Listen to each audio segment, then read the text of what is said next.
Oke, itu ada pertanyaan, Pakai Mas. Di rantai evolusi ada missing link loh. Eh, wah, itu paradigma agak lama. Memang untuk mencari missing linknya apa fosil itu perlu waktu gitu. Tapi sebenarnya yang sudah bisa dibuktikan lebih presisi itu dari DNA.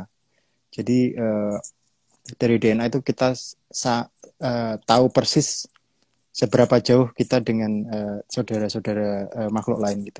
Misalnya kita tahu bahwa sekitar 200 juta tahun lalu kita ini eh, nenek moyang kita itu ikan, bentuknya ikan.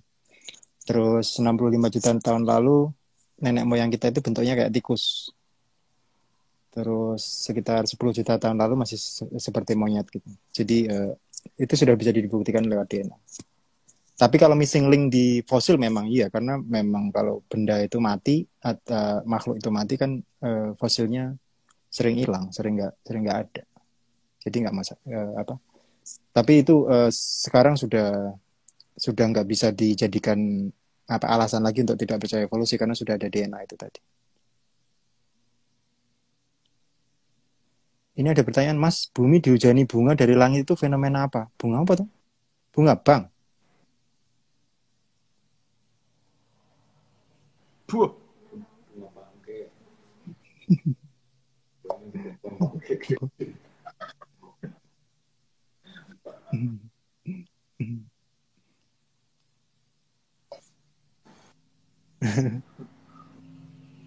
Apa gue? Bisa dilihat dari diri sendiri.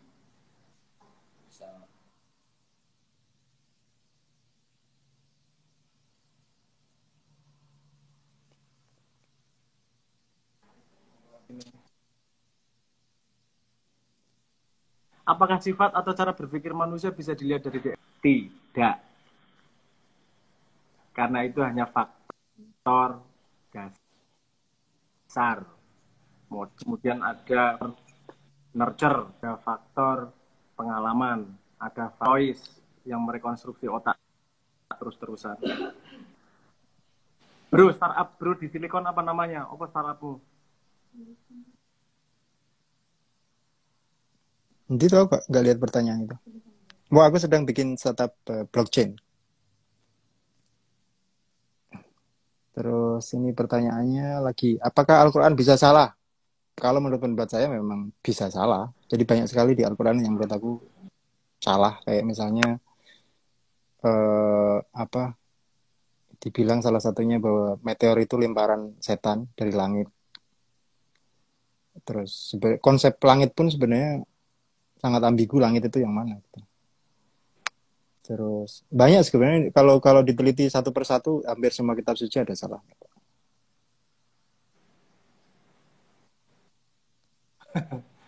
Yo, bukan aksiomanya kok.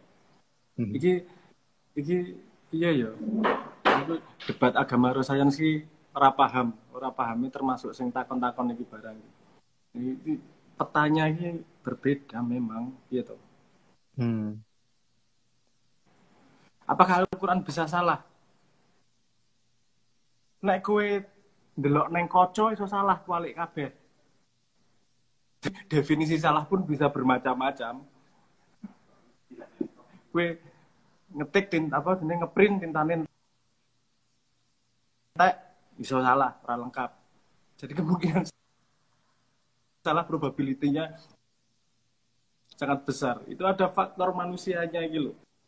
Pengartian terhadap Al-Quran bisa sangat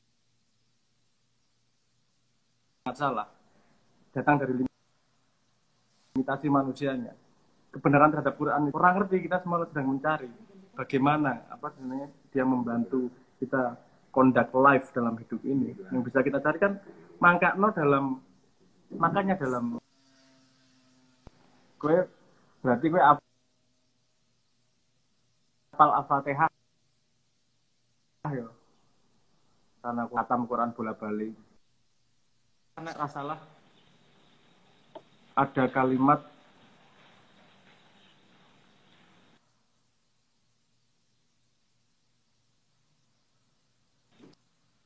kan jalan yang benar gampangnya ngono. Ini kan sifat dinamis kita sebagai orang Islam mesti menyadari bahwa belum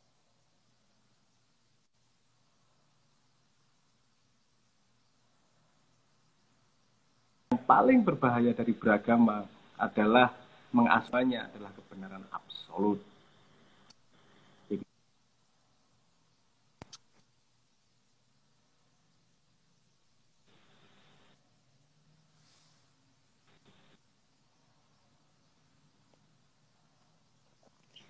Oh, itu ada pertanyaan. Saya percaya teori evolusi, tapi bagaimana membuktikan bahwa ikan, tikus, monyet itu saudara kita?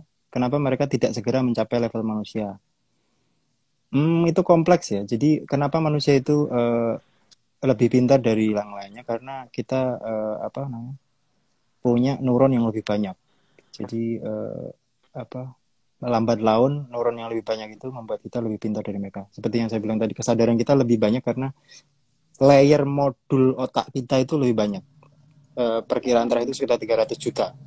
Nah, di yang lain-lain, di lalat, di ikan dan sebagainya itu ya masih di bawah jutaan kalau nggak salah.